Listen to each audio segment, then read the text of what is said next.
Hi, and welcome to In Our Community. I'm your host, Tina Hunt, and standing in for Bobby Spiegel, who's on location, is Haley. Haley, pronounce your last name for me. Heidler. Heidler. All right, welcome, Haley. Thanks. And thanks for co-hosting with me today. Today we're going to be joining via videotape the first public symposium sponsored by Corona Regional Medical Center located in Corona, California. We're going to be hearing about how the Cancer Center got started in Corona and learn a lot about cancer.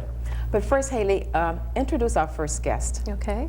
Our first guest is Dr. John Calderone. He has been the Chief Executive Officer at Corona Regional Medical Center since August 1996. Before assuming his present position, he was Chief Executive Officer at College Hospital and Coastal Community Hospitals in Orange County, California, and Chief Operating Officer of Doctors Hospitals and Santa Ana Medical Center in Santa Ana, California. Previously, Dr. Calderone has held positions at corporate levels for over 10 years with 3 different healthcare systems, where he directed marketing, planning, and business development functions. Dr. Calderone's last corporate role was with Summit Health Limited. He holds a PhD in counseling psychology from the University of Pittsburgh and a postdoctoral degree in psychology from Edinburgh University. Very good, thank you. All right, let's go ahead and join that symposium already in progress. First of all, my name is John Calderone, and I welcome you to Corona Regional Medical Center. For those of you who have never used our facilities, Corona is our community hospital that primarily serves the cities of Corona and Norco. We provide almost every service that one could imagine on a primary level. We don't do a whole lot of sophisticated heart transplants or organ transplants, or those kinds of things. But boy, from everything from prenatal care to hospice, we can provide you. As you know, we have 2 campuses, this campus and the campus on Magnolia. And for those of you remember, and I'm always reminded, that there was a merger of the 2 independent hospitals that made up Corona Regional Medical Center. I want to talk a little bit about what we're doing today. This is our first symposium, and we plan on having more. Cancer and cancer treatment is not new to Corona Regional Medical Center. When I came here 4.5 years, in a medical staff committee, they called the Cancer Committee, they were going over the number of cases they had the year before. And we found that they had we treated over 400 people for cancer in this hospital alone. I was just absolutely blown away. I couldn't imagine. Cancer from that day on, cancer treatment and a cancer program became my dream. And it took us about 3.5 years of hard research, a lot of public opinion to see if in fact the people wanted a cancer center here, because we didn't want to do it if people didn't really feel that there was a need for it. The cancer treatment program that we have, the Comprehensive Cancer Center, cost us a great deal of money. And we wanted to put it in if, listen to this, 62% of the people that had some type of cancer was leaving the community because we didn't offer a coordinated program and resources to get treatment. We found that it was necessary to build a cancer treatment center. So we did it in phases. About 2.5 years ago, our foundation, Corona Regional Medical Center Foundation, challenged us and said, before we get into full-blown cancer treatment, which took a lot of planning, we need a breast center. And for those of you that received preventive care, mammograms, ultrasounds, used to go to our diagnostic imaging center. And we felt that in concert with the women, and then I come to find out, I always get corrected because they say I'm sexist. Men get mammograms also. So I want you to know that, so I get corrected. That they said, our foundation said, we'll raise the money and buy the most sophisticated equipment to diagnose and detect breast cancer at its earliest stages, but you have to put it in an independent facility outside the hospital. Well, prior to us opening the breast center, which was October of 1999, we saw about 300 women. We opened our center, as I said, in October. We outgrew it by January 1, 3 months later. We currently see over 1,000 women of our communities every month. And we have expanded the programs. I just keep on buying more and more equipment because more and more people want the treatment. And for that, we're very grateful and we're very proud. Just recently, the women of our community and our physicians told us we need to do more for women's health. So as of May 1, it has been installed. We purchased the most sophisticated DEXA scanner and for the measuring of bone density and detection of osteoporosis. So we continue to expand the breast imaging center, which is over on Washburn. Two other neat things occurred since the advent of the Comprehensive Cancer Center, which was really born in October of the year 2000. It took us several years, as I said, to plan, and you know, you just can't build a cancer center without a partnership with a physician group. And we needed to find physicians who would commit to our communities, who were committed to the treatment of cancer, and who had a high level of confidence. And in a chance meeting, if you can believe this, in New York City, an old acquaintance, after 4 years in a restaurant, the Cancer Center was born.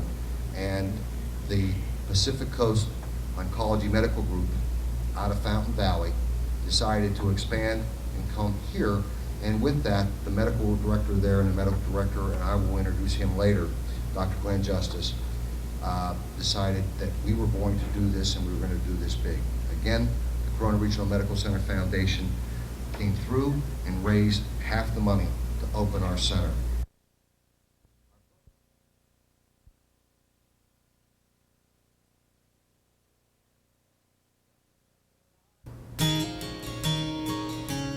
There are heroes. My dad fixed things for everyone. Whose names we never hear, reaching out to help their fellow man.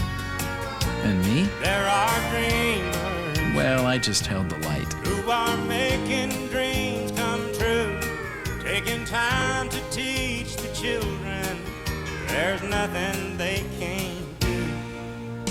All it takes is a point of light. Over the years, we fixed things for friends we knew, and some we didn't. He was teaching me more than just how to fix things. And you try to make it right. Teaching by example. You will be Pass it on. a point of light. A message from the Foundation for a Better Life.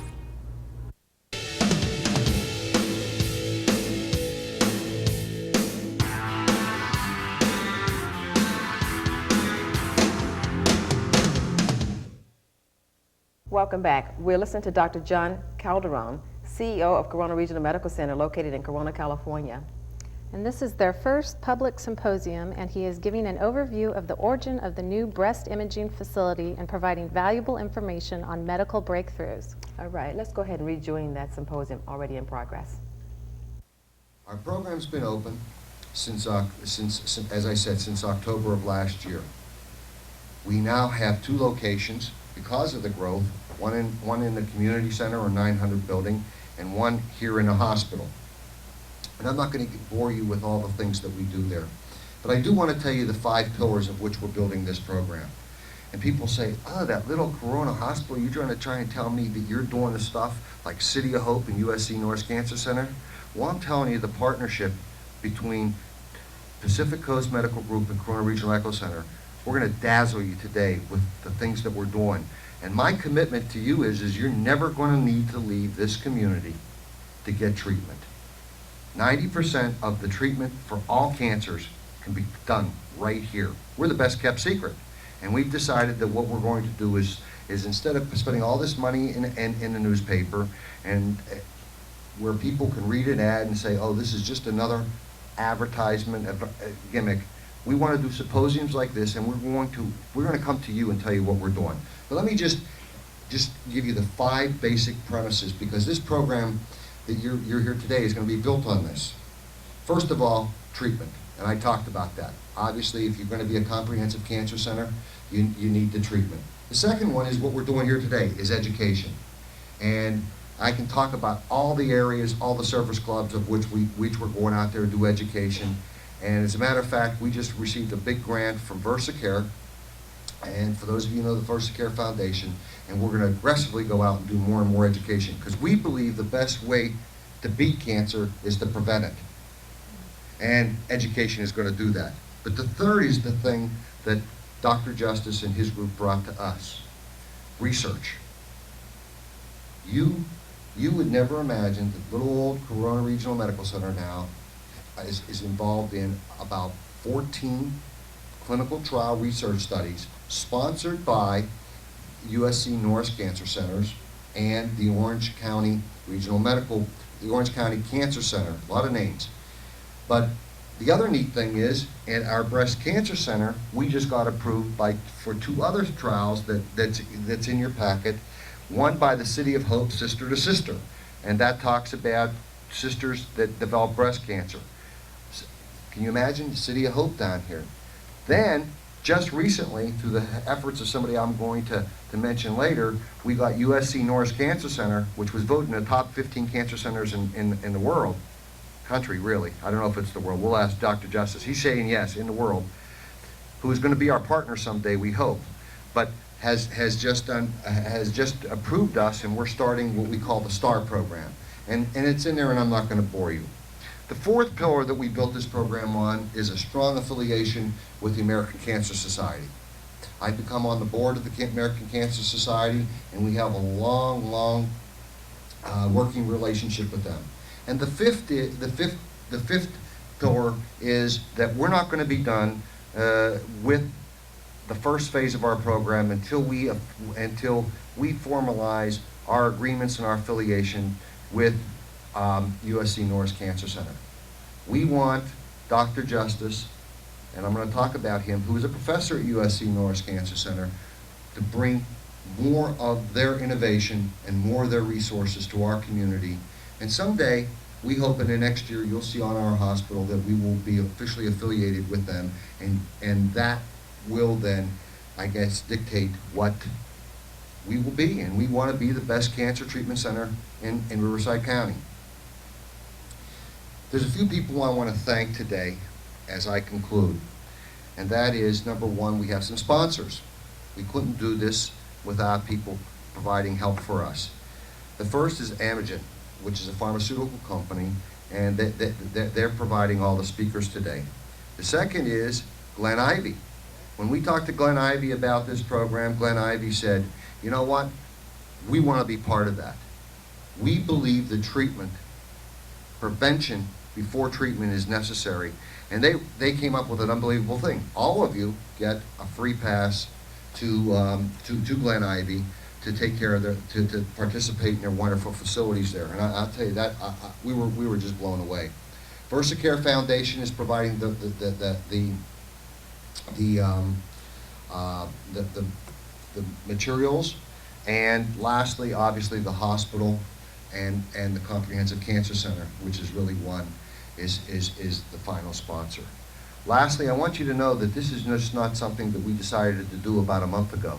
This thing has been in planning for about 9 months, and I want to just say that, to mention a few people.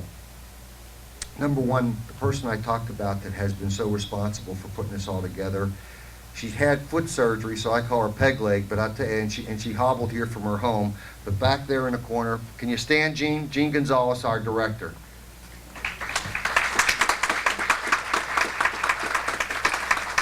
Jean's face is the one you'll see that will be out in the community once we get that pin fixed and once we go on. And she's very shy and she's turning red, but I can't tell you, she came to us 1 year ago, where she headed up the Loma Linda program and came here and decided to create our program, and she's done an outstanding job.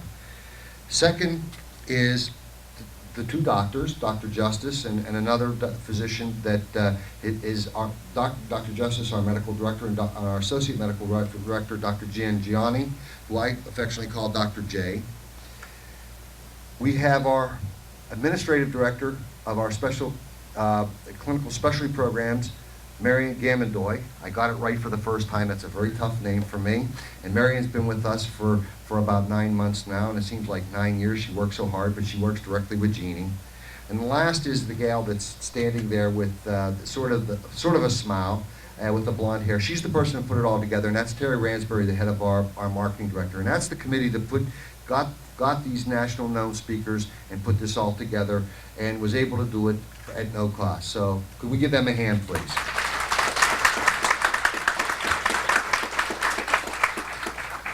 I'd love to stand up here and pontificate and tell you our commitment to cancer treatment, but I think we're going to let our speakers do that. I think we also want to, we feel the most effective means of toting the competency and the resources that we provide is by the people that we've treated. Unfortunately, the Inland Empire has a higher incidence of many cancers, and it was just in the headlines of the Press Enterprise, than other places in Southern California. Our people used to have to drive 35 miles to the City of Hope, 35 miles to San Diego, 35 miles to Loma Linda, or 35 miles to Orange County. My dream has become a reality this October. Although it's only in, it's like when you wake up and you want to say, I want to see the end of the dream. Well, that's what the next 2 or 3 years are going to be, because we're going to expand this. And once you find out what we're doing today, you're going to be overwhelmed. And the Cancer Center, to me, and Jeannie hates me for it, is like my baby. And we love its growth. So we're committed to you that, and we also want to thank you on behalf of the 1,000 employees that we have, the 200 volunteers, and our board of directors for coming today. We hope that we'll excite you enough that you'll come to others. You've heard enough from me, and what I would like to do now is introduce your host and our medical director for today. His name is Dr. Glenn Justice. Dr. Justice and I have known each other for 4 years, and he took a big risk on coming out here to the Inland Empire. He's located in Orange County, and he's also a full professor at USC, where he teaches in the School of Medicine, and he also monitors in residents and develops future doctors in oncology. What a busy man. He has a full practice in Orange County. He's starting to come out here 1 day a week. He's been on television 3 times as an expert on breast cancer. He's authored a book that he kindly told me that's in Barnes & Nobles now on breast cancer. This past week, he was up at the University of San Francisco, where he was a visiting professor teaching students on cancer. I could go on and on. He's the president of the American Cancer Society in Orange County, and he's board certified in almost anything that one can be board certified in cancer. It is with great pride that I give you your host today, Dr. Glenn Justice, who has joined our Corona family and has made a difference so far. Come on up, Glenn. Thank you so much, everybody.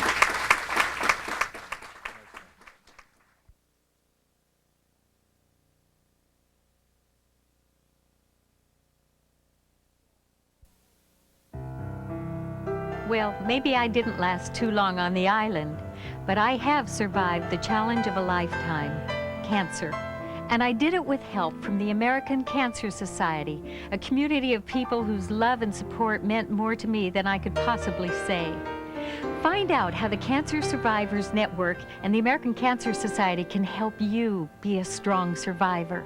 Call 1-877-333-HOPE or visit cancer.org.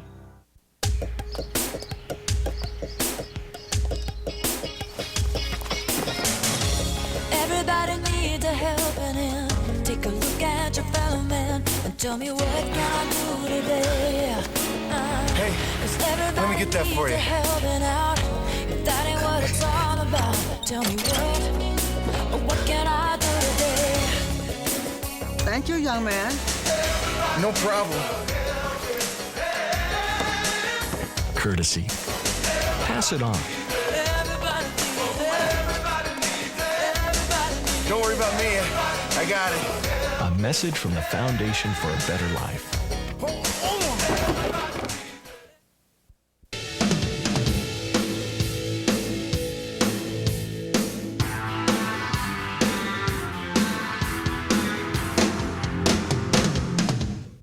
Welcome back to our community television show. We've been listening to Dr. John Calderone and his symposium overview, and he has just introduced Glenn Justice. Let's join the symposium. One of the things I wanted to do before we get into what's happening in cancer and what's exciting, I just wanted a couple of thank yous myself. And the first person I want to thank is John Calderone. Basically, to have a cancer program and to put a cancer program in the community is a many-year commitment. And it takes somebody with compassion, it takes somebody with vision, it takes somebody truly where this becomes the driving force of their life. And I'm a real history buff, and I'd like to tell you that John has had many battles to fight, many foes to slay in order to be able to put a program out here, particularly working with Orange County, particularly working with the university. This is not an easy accomplishment, and I really am very proud of him to do this. Being a history buff, it may seem a little extreme, but I'd like to almost contrast this. John has been trying to put a program out here 4 or 5 years before he met me. And if you look back at the history of World War II, and I know all of you too young out there to remember, aren't you all too young to remember World War II? Okay. Basically, when you look back at the speeches of Winston Churchill in the 1930s, early 30s, he kept talking about this terrible German menace, this Nazi menace.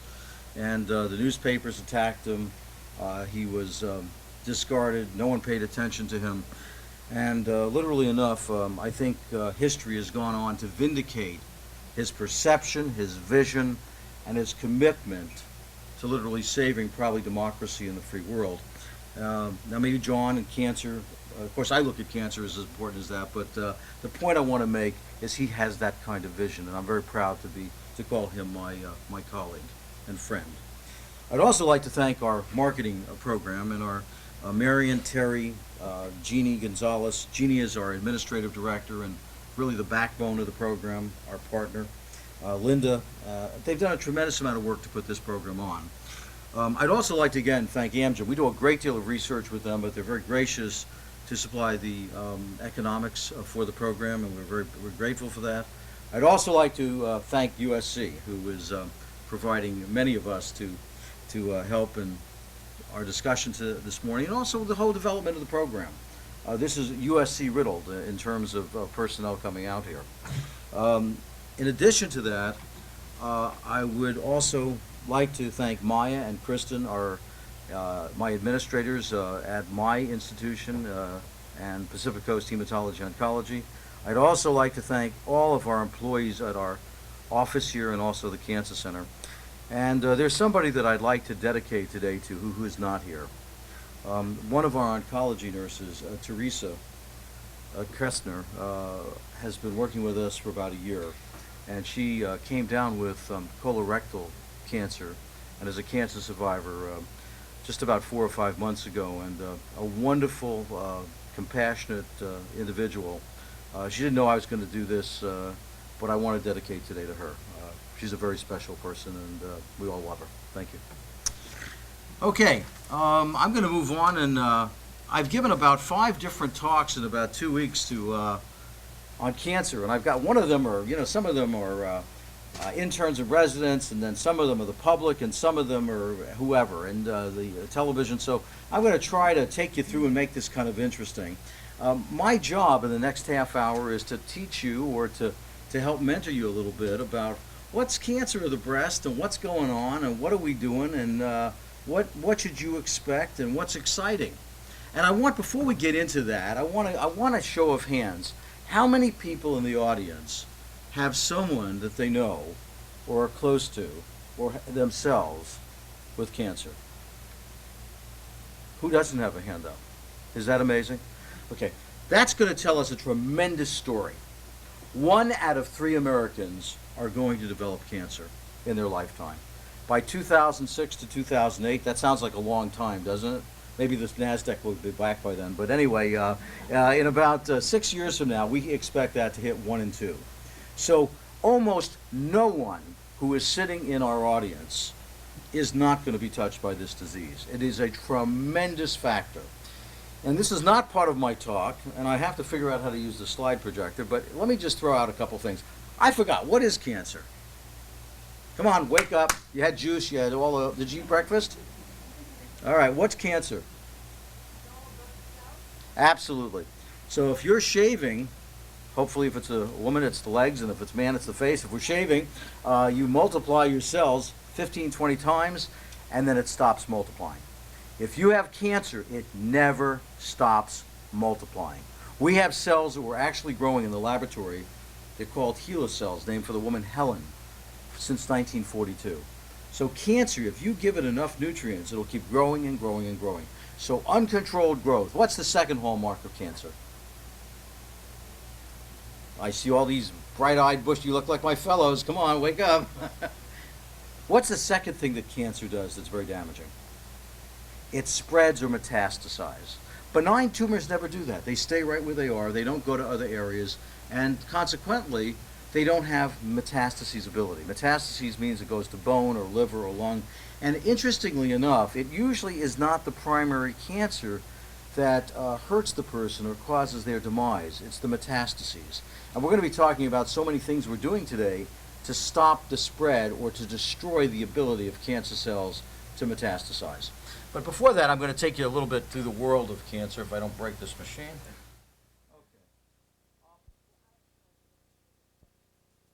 We're out of time for this symposium segment, but join us next week when Dr. Glenn Justice will wrap up his in-depth discussion on cancer. This is Tina Hunt And Haley Heidler, sitting in for Bobby Spiegel. Join us again next week, right here on In Our Community.